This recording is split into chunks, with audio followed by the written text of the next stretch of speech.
sitting there and having this long discourse with him, I finally look at my watch and I'm like, oh my goodness, I got to go. I got to get this car back to my mother. She's going to kill me. So I said to Bishop, I got to get up. And I got up from the table. He got up from the table. He walked around toward the way I had to exit quicker than I got over there. And when I started to walk past him, he pulled me to himself, wrapped his arms around me and tried to kiss me. And my home phone rings. My mother answers the phone and she says to me, Wayne, it's Elder Jakes. And I get on that phone. And when I get on that telephone, I can hear water. He is sitting in a bathtub. And in that thing, he says to me without any hesitation, there's 3 things I need you to do. The first one is, when I come to Pittsburgh, you're going to be the only person I sleep with.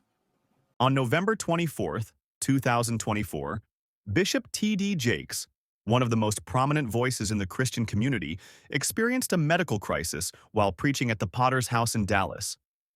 As he lowered his microphone and trembled in his seat, congregants and church staff rushed to his side, raising prayers for his well-being. The immediate concern? A potential stroke. But medical professionals ruled it out.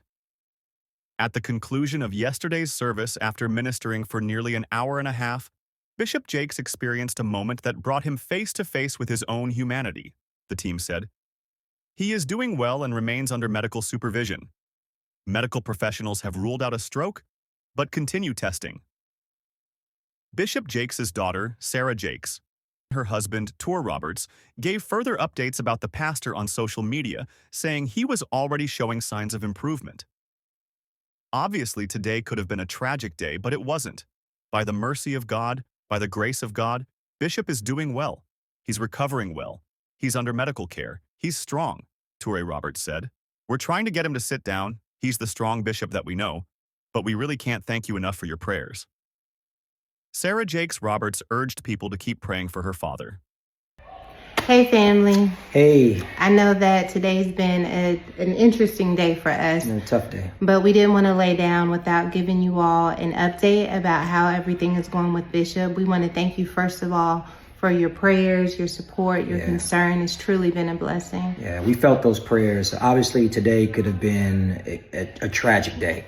But it wasn't. By the mercy of God, by the grace of God.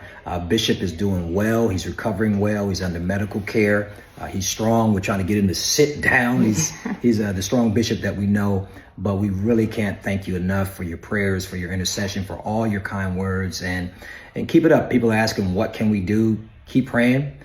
Keep encouraging. It means a lot to our family. Yeah, I'm so grateful that he's already beginning to improve. And I think it's just a reminder, even going into this holiday season week, to love on the people who you hold near and dear and just take the time to be grateful for all the people God's given you.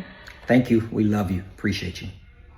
In a video shared on Instagram on Wednesday, Jakes seems to have stabilized and been discharged from the hospital. Jakes, who was in a wheelchair, thanked the healthcare team that assisted him.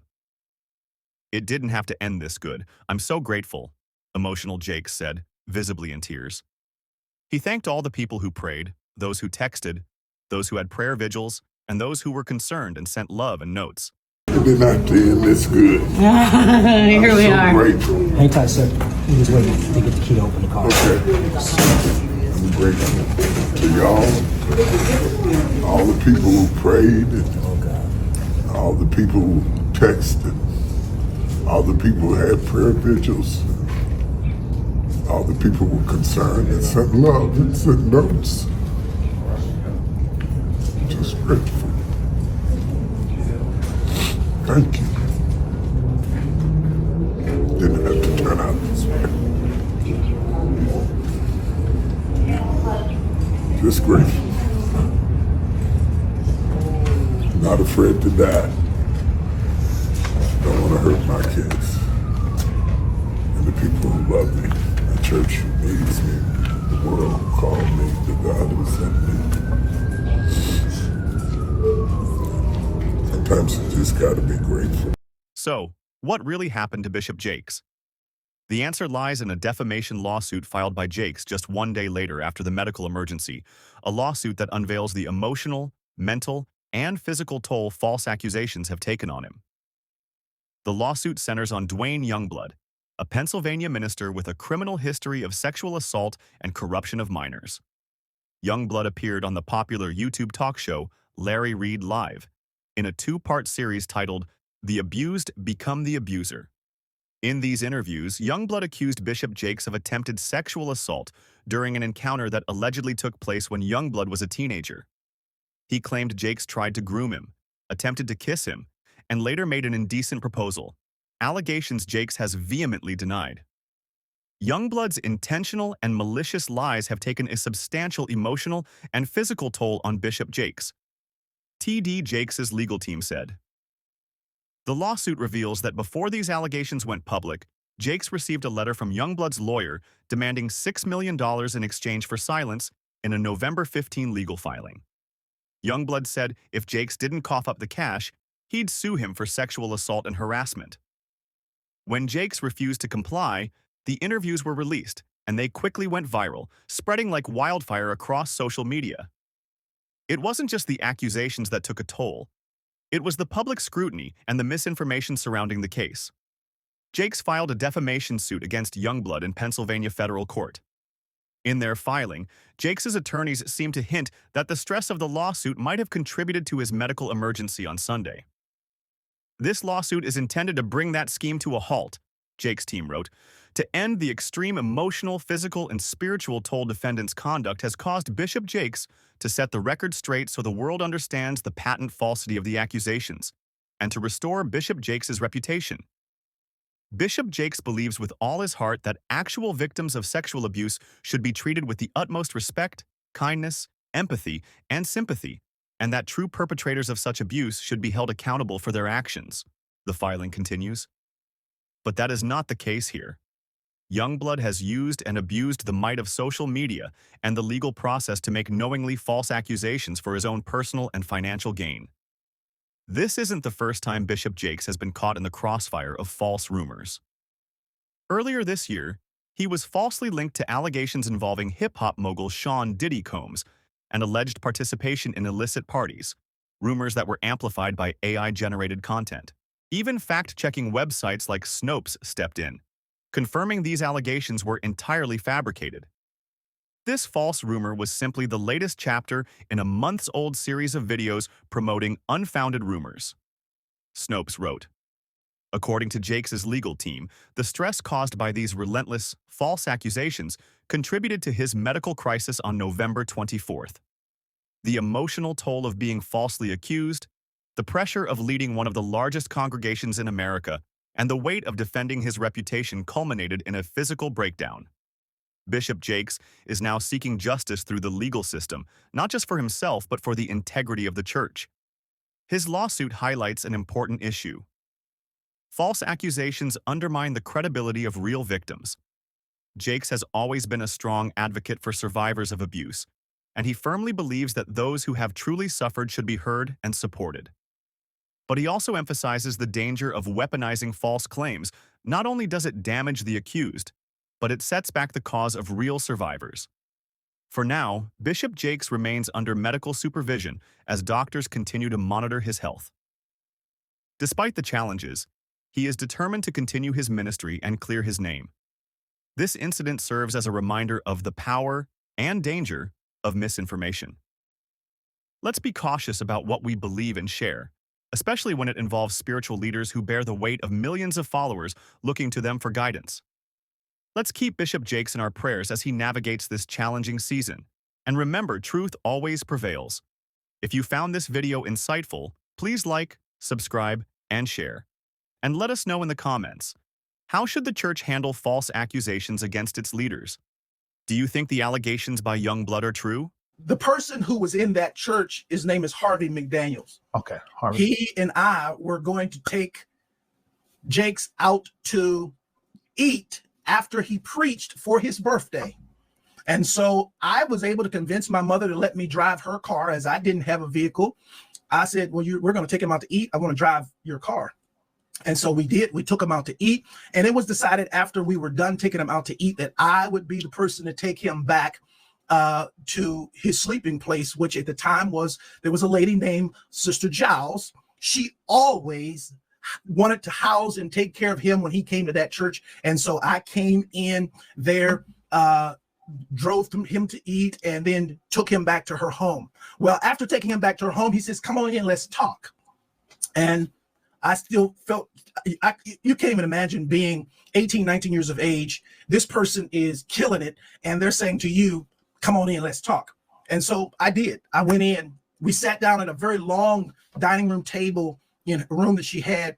And for 2 hours, it was unbelievable. Pouring of heart, crying, him talking about my father. We talking about these scenarios. And I inwardly just knew I had finally found someone who could get it.